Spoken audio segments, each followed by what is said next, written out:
You're listening to Breaking the Bottle Legacy with Molly Watts, Episode 10. Hi, I'm Molly. After a lifetime living under the influence of family alcohol abuse, spending more than 30 years worrying about alcohol and my own drinking, believing I had an unbreakable daily drinking habit, I changed my relationship with alcohol forever. If you want to change your drinking habits, then Breaking the Bottle Legacy is for you. My goal is to help you create a peaceful relationship with alcohol, past, present, and future. Each week, I'll focus on real science and using your own brain to change your relationship with alcohol. Nothing has gone wrong. You're not broken. You're not sick. It's not your genes. And creating peace is possible. I'm here to help you do it. Let's start now. Well, hello and welcome or welcome back to Breaking the Bottle Legacy. I am your host, Molly Watts, coming to you from a very gray, gloomy, cloudy, foggy, wet, I should say, Oregon. It's in the middle, mid-end of February. We just came out of a week of snow, ice, power outages everywhere. So I guess in comparison, this weekend is mild and relatively what we would expect for February in Oregon. So, it's all good. It's okay. The good news is I'm up early, got the whole day ahead of me. I'm going to finish some writing today. And so, it's a good day, right? Today on the podcast, I'm going to be talking about unbreakable habits. And specifically some of the science behind how I was able to finally break my own unbreakable drinking habit. It's the science behind how I have created a peaceful relationship with alcohol and why I'm not worried about drinking, trying to use alcohol to numb away negative emotions, and how I am able to include alcohol in my life without feeling an overwhelming desire to drink more. So really, it's kind of the science behind all of it, right? And I just want to take a quick second to say, if you're new here, if you're new to the podcast and you have not already gone to www.mollywatts.com, that's Molly with a Y, Watts with an S.com, and grabbed my free ebook called Alcohol, How Much is Safe, I would really recommend it. It's free and, just grab it. You can also come join my free private Facebook group. No one has to know you're in there, but no one will see any of your posts, but it's a great place for learning more, diving in a little deeper, accountability, hopefully some camaraderie. And you can look for it on Facebook, Breaking the Bottle Legacy. Just search by name. It's a private group, but it's searchable. And send me a request to join. Would love to have you. So back to breaking unbreakable drinking habits. If you've listened to episode 1 of this podcast, you know that I've previously hosted a podcast, and it's called Live Happier Longer. And it was all about building the habits of a happier, longer life. You will also hear that while I was working on that podcast and the project behind it, I was dealing with a severe case of imposter syndrome. And it was all because I knew that my daily drinking habit was really preventing me from living my best life.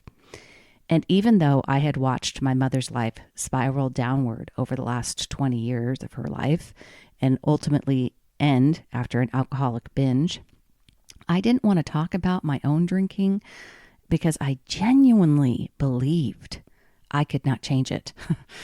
That habit was simply different than other habits that I had that didn't serve me. And some of the reasons I believed my drinking habit was different or unbreakable even included, one, that I was genetically predisposed to desire alcohol more, making it impossible to change. I was dearly afraid of what failure to change meant about the future for me because of my alcoholic upbringing. I also, number 2, believed that I needed to drink to feel relaxed, to take the edge off. I never really wanted to drink to be altered, but I did drink every day to forget about my stress and anxiety. And I 3, believed that I just simply loved the taste of beer too much to give it up. Yes, that's right. I really like the flavor of a good IPA, and I believed that I liked it way too much to never have one again. And I fell into the trap of thinking that the only options available to me were to keep drinking at the unhealthy level that I was, or total abstinence, right? That's kind of what the alcohol-free people, the alcohol-free life means, never again. So I had all these reasons that I couldn't stop drinking, but I also had very strong beliefs that I was drinking more than I wanted to, and more than I knew was good for me. So let's talk about where I developed my ideas of how much alcohol was good for me. I basically looked at the guidelines set forth by the National Institute of Alcohol Abuse and Alcoholism, NIAAA, and it was pretty easy to conclude that my drinking was not in a healthy category. The NIAAA, National Institute of Alcohol Abuse and Alcoholism, says that guidelines for moderate drinking for women is up to 1 drink per day, and 2 for men. Up to 1 for women. So before I decided to break my unbreakable habit, the idea of drinking only 1 drink per day seemed absolutely impossible to me. And understand that this is the maximum threshold for moderate. And I was drinking a lot more than that. Heavy drinking, as defined by the NIAAA, did I say that 4 A's? NIAAA. Sorry. Is 3 drinks per day for women and 4 drinks for men. Now that's 3 standard drinks. And I want to be clear about that too, because I was routinely drinking at least 3 higher alcohol by volume beers nightly. So with a 7% alcohol by volume, which is what probably is pretty typical for a standard IPA, the standard drink is 8 to 9 ounces, not 12, which by my quick math would mean that I was actually at 4 drinks per day. So I was well past heavy for women. And this is when I was at home drinking, drinking out of a 12-ounce can or a bottle, not on a night when I went out to bars or out to a restaurant, because there I would be drinking 3 pints of IPA. And 3 pints of IPA is closer to 6 standard drinks, my friends. So drinking, and just by the way, drinking 2 pints of IPA within 2 hours would also, 2 pints, 2 16-ounce glasses, right? 2 pints of IPA within 2 hours would also be considered a binge drinking episode for women as well. And I was likely hitting that benchmark too when I was out drinking at bars and such. So side note here, I've been researching alcohol since I was in junior high as a way of trying to both understand and fix my mother's addiction. So for me, looking up scientific information and researching alcohol has just always been second nature. Over the years, those guidelines have changed, but for a long time, I never looked at the guidelines to try to apply them to myself. I actually believed that by avoiding hard alcohol like my mom drank, I could avoid becoming an alcoholic. And really, that was my only goal at that point. I didn't look at the other cost risk rewards analysis. I just didn't want to have to become an alcoholic like her.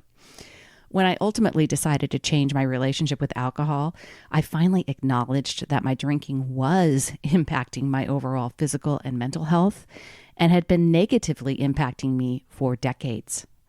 I never hit some rock bottom moment. I didn't have some monumental hangover that I said, oh, this is the last time.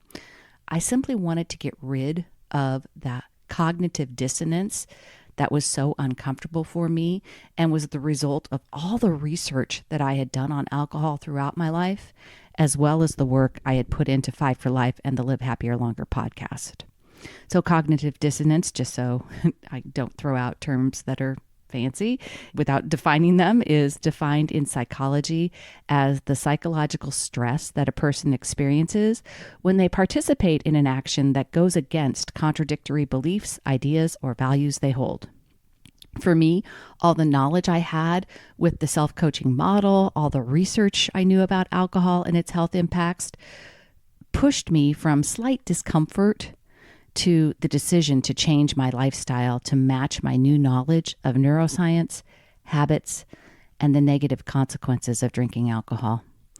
And once I committed to changing my relationship with alcohol, understanding that none of these reasons I believed before about my unbreakable habit were true, but they were simply thoughts that I had practiced over and over again that became my beliefs, I realized that I could create new beliefs by changing my thoughts, and I could break my habit with those new beliefs. So over on the Live Happier Longer podcast, I did a whole series of episodes on habits, and I will link them in the show notes because there are several.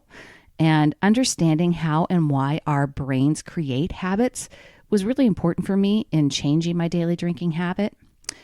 So just, you might want to check those out. And there's books that I'm going to link as well down here. James Clear's Atomic Habits, Charles Duhigg, The Power of Habit. Both of those books are just awesome and were great resources for me. In episode 2 here on Breaking the Bottle Legacy, I talked about how the science of alcohol challenges your power over alcohol, and I touched on the neuroscience of habit formation. I want to dive a little deeper into the habit of drinking and breaking an unbreakable habit. Back in episode 2, I shared the triune brain model and its 3 parts: the primitive or reptilian brain, the neo-mammalian brain or limbic system, and the neo-mammalian brain or prefrontal cortex. I shared how learning about these 3 different areas of the brain, specifically the limbic system and the prefrontal cortex, helped me unwind my habit of drinking. The limbic system and the lower part, the reptilian or primitive brain, those 2 parts of the brain are what we call the subconscious brain. And the prefrontal cortex, part of the neocortex, is the conscious brain. All right. So with all habits, think brushing your teeth, driving to work, making toast, I don't know, whatever, those basic habits, the limbic system always gets involved because it's focused on our survival. And one way it can do that is to conserve energy.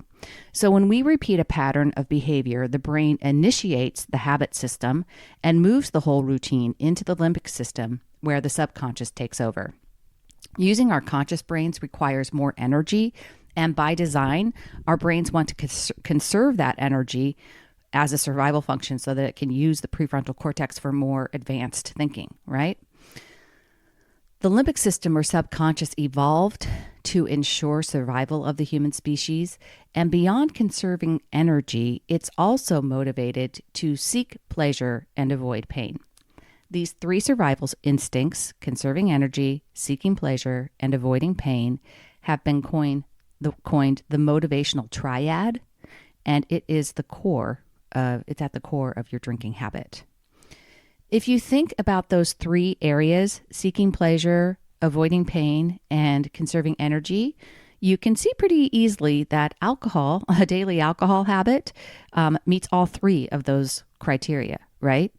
Seeking pleasure. So we talked about this in episode 2, but alcohol interrupts your brain's neurotransmitters, and one of those, dopamine, is also known as the feel-good transmitter, is increased by alcohol. Dopamine is released during activities like having sex, eating favorite foods, exercising, sleep. These are all things that are good for us, right? These natural and healthy activities perpetuate our species, and the chemical contributes to the feelings of pleasure and satisfaction we feel, thus motivating us to do it again, right? So the brain wants us to learn that sleeping is really good for us, exercising is good for us. So to keep us surviving at the best level, it releases dopamine to motivate us to do those things again. It's all a part of the evolution of the brain and the limbic system's survival mode specifically. The thing is, habits like drinking that involve the release of dopamine are more difficult to change. And additionally, because of that dopamine release, alcohol tricks you into thinking that it's actually making you feel great with the dopamine, right? Maybe just better if you're drinking to get over something emotionally difficult. And the effect is that you keep drinking to get more dopamine release, but at the same time, you're altering other brain chemicals that are enhancing feelings of depression. So the depressing, so it has a biphasic effect, both stimulant and depressant, and that's one of the problems for why it stimulates the reward system. The seeking pleasure part is one of the things, a survival instinct, right? One of the reasons it makes it hard to get rid of. Number 2, it also oftentimes helps you avoid pain. Alcohol directly affects brain chemistry by altering levels of neurotransmitters, as we just said. And the thing is, it affects different neurotransmitters in different ways. And these neurotransmitters are basically our brain's messenger system throughout the body. And they control thoughts, processes, behaviors, emotions. And alcohol affects both excitatory and inhibitory neurotransmitters. An example of an excitatory neurotransmitter is glutamate, which would normally increase brain activity and energy levels. So your glutamate is responsible for making you feel alert and alive, right? And alcohol suppresses the release of glutamate, which results in a slowdown along your brain's highways. An example of an inhibitory neurotransmitter is GABA, which reduces energy levels and calms everything down. So you've got this unique, balanced homeostasis system in the brain of GABA and glutamate, right? And alcohol comes in and affects both of them. Drugs like Xanax, Valium, but all of those benzodiazepines is what they're called. That's a weird, I don't even know if I said that right. Anyways, but Xanax and Valium, they increase GABA production in the brain, reducing in sedation. So alcohol does the same thing by increasing the effects of GABA. So it suppresses the release of glutamate and it increases the effects of GABA. So it basically does both of these things. And what it means is that your thoughts, your speech, your movements are all slowed down. And the more you drink, the more of these effects you'll feel. This is the numbing effect of alcohol that our limbic system quickly associates with avoiding pain. So we've just talked about seeking pleasure, avoiding pain, and we already talked about the fact that once you do things repetitively, your brain commits it to habit, which is a way of conserving energy. So that's the third part of the motivational triad, right? Luckily, we are not at the mercy of our limbic system. The human brain kept on evolving, and we have something that makes us uniquely human in our prefrontal cortex. The prefrontal cortex, or sometimes people call it the adult brain, is widely recognized as the executive function area of the brain. Executive functions include planning, decision-making, problem-solving, self-control, and acting with long-term goals in mind. They are higher-level cognitive processes that people tend to display at greater proficiency than other animals. Thus, you could argue that some of the functions that truly help to make human brains unique. It is the prefrontal cortex where we need to start to rewire our brains and change our drinking habits. And that involves another awesome science term called neuroplasticity. It's a good day when I get to throw around lots of science terms, friends, just telling you. So the human brain is composed of approximately 86 billion neurons. Early researchers believed that neurogenesis, or the creation of new neurons, stopped shortly after birth. But today it's understood that the brain possesses the remarkable capacity to reorganize pathways, create new connections, and in some cases even create new neurons. This is called neuroplasticity or brain plasticity. Our brains have the capacity to build new neural pathways. It has created a neural pathway basically for drinking alcohol that you can rewire. Instead of simply focusing on stopping the behavior, what we have to do with the habit of drinking is create new neural pathways and learn new behaviors. But it goes just beyond changing the action of drinking. To create a strong new neural pathway, you need to use better thoughts. Mental activity strengthens the neural pathways in your brain. Every thought you think and feeling that you feel strengthens the circuitry in your brain, known as your neural pathways. It's also why it's so important to uncover the subconscious thoughts that you have around drinking and find new thoughts that support a peaceful relationship with alcohol. Okay, so now that we have the basic science down, we know why our brains have built a habit around drinking, and we know that our brains are also capable of changing that habit. The devil, as they say, is in the details. So you're listening to this podcast, presumably because you're trying to or have tried to change your drinking habit and haven't been successful, or you've been able to be good for a while, but ultimately you fell back into the habit or off the wagon, as it were. And I want to just remind you that it's not because you're broken or sick or because you have alcoholic genes. It's not even because of the alcohol itself. Just because you haven't been successful before does not mean it's not possible. I am not a special snowflake. I don't have a stronger constitution than you, and I certainly haven't mastered every habit I have that doesn't serve me. But I have figured out alcohol, and I 100% believe that you can do this too. In the next episode, I'm going to talk more about what I call the results cycle.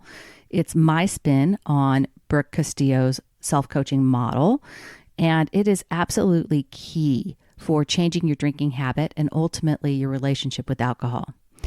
As a small preview of the results cycle, I want to look at one more component of habits that seems to frustrate and bewilder many people who decide to break an unbreakable habit like drinking, and that is urges or cravings. So what exactly is an urge? And does an urge mean that you are physically addicted to alcohol? Are you just doing it all wrong again? Why, when you've truly committed to changing your drinking habit, does this counterproductive urge appear? One of the things that prevented me from changing my drinking habit for so many years was believing that the only option I had was to quit drinking and to still want to be drinking. I imagined myself with this insatiable urge to drink and gritting my teeth to endure the suffering. And all the times that I've tried to take even a day off before, that was exactly what happened. I felt this total desire and I felt like I was white knuckling my way through it. I knew that there was no way I'd ever be able to resist the temptation to drink forever. Sound familiar to people? So while there isn't scientific agreement on the definition of a craving or an urge, I want to define it as a broad range of thoughts, physical sensations, or emotions that tempt you to drink, even though you have at least some desire not to. I think this definition resonates because even inside it, you can see that an urge or craving to drink only happens when you have a competing desire not to. And it's important to understand that distinction because it recognizes the conflict between your prefrontal cortex, your logical brain, versus your subconscious, your primitive brain, right? Another reason this definition of an urge or craving resonates is for me, is because it says broad range of thoughts, physical sensations, or emotions. Urges and cravings are hard to articulate because they are experienced so individually. The strength of an urge, how long an urge lasts, how it manifests itself in your body is going to vary from person to person. And for many years, that individuality factor convinced me that my urges and cravings were stronger than other people's because of my alcoholic genes. And I used that flawed thinking as another reason I was incapable of changing my drinking habits.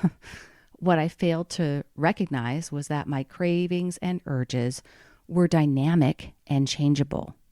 They were not who I was. They weren't a fixed, genetically caused part of my being, and they could be changed by changing my thinking. Yep. So right inside the definition, you can see that one of the components of an urge or a craving is your thoughts. And therein lies the rub. Urges and cravings at their root are really just the feeling of desire. And while they seem to happen to us almost automatically or completely out of the blue, it simply isn't true. There is always a thought that happens to stir the strong feeling of desire we call a craving or an urge. For habit drinkers like me, those thoughts are often running in the subconscious. They're hidden from our conscious brain because we have committed the drinking to habit. Unwinding a long-standing habit means taking time and energy and redirecting the brain to find a different thought. An urge or craving does not mean that anything has gone wrong with your efforts here. On the contrary, it just simply means that your primitive brain is doing exactly what it's been wired to do: avoid pain and seek pleasure. And because you've created the habit, changing the habit sounds very painful to the primitive brain. And because it's been trained to expect the dopamine reward that alcohol releases, it doesn't want to give up that pleasure either.